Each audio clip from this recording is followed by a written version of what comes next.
అందరికీ నమస్కారం.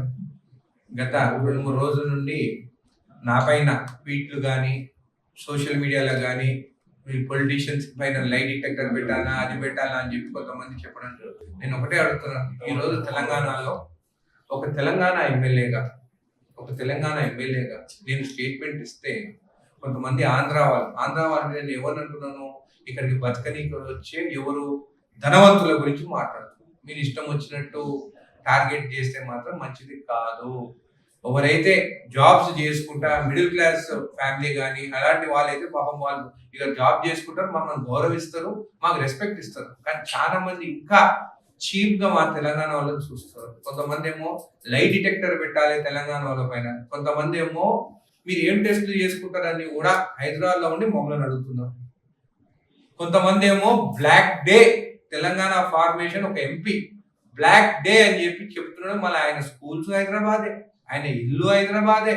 అట్లాంటి స్టేట్మెంట్లు మా పైన ఇస్తున్నారంటే తెలంగాణ వచ్చిన తర్వాత కూడా మీకు ఇంత స్వేచ్ఛ ఉంది హైదరాబాద్ అని చెప్పి కూడా నేను తెలియజేస్తున్నాను. మళ్ళీ ఇంకొక ఉద్యమం త్వరగానే మీ పైన వస్తుందని అనుకుంటున్నాను నేను. ఇదే కాకుండా మీడియా మిత్రులకు అందరూ నేను ఒకటంటే మీ ఛానల్స్ ద్వారా మీరు ఒక పోల్ పెట్టండి.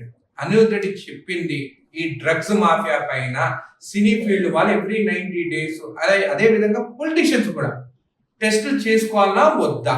ఎందుకంటే మీరు పబ్లిక్ మీరు ఓటేస్తేనే మేము ఎమ్మెల్యేలు అవుతాం, మీరు ఓటేస్తేనే గవర్నమెంట్ ఫామ్ అవుతారు. మీరు ఒపీనియన్ చెప్పండి. నేను చెప్తానేమో ఈ ఎమ్మెల్యే ఇవన్నీ మాట్లాడుతున్నాను, ఈయన ఇంత స్థాయా అని మాట్లాడుతున్నాను. నేను ఏం తప్పు మాట్లాడను? మన పిల్లల భవిష్యత్తు గురించి డ్రగ్స్ ఉండొద్దు, మేము ఆదర్శంగా నిలబడాలి. శ్రీరామచంద్రుడే సీతాదేవిని అగ్ని పరీక్ష చేయించిన అలాంటిది మనమెంత ఒక టెస్ట్ చేసుకొని ఏం టెస్ట్ కోసం అవసరం ఏముంది? ఎంటుకలు రోజు 10 రాలిపోయిన ఒక ఎంటుకి ఏంటి? లేకుంటే మూత్ర పరీక్ష. మేము తెలంగాణ మూత్రం అంటారు, మీరు ఆంధ్ర ఒంటేళ్ళు అంటారో ఏమంటారో, ఆ పరీక్ష ఇస్తే అయిపోతుంది. దానికి ఎందుకు ఊరికే నన్ను లాగుతున్నారు? నేను ఒక్కసారి రిక్వెస్ట్ గా చెప్తాను, రెండోసారి మళ్ళీ చెప్తాను, మూడోసారి తిరగబడతారు. ఆ స్టేజ్ కి తీసుకురానియకండి.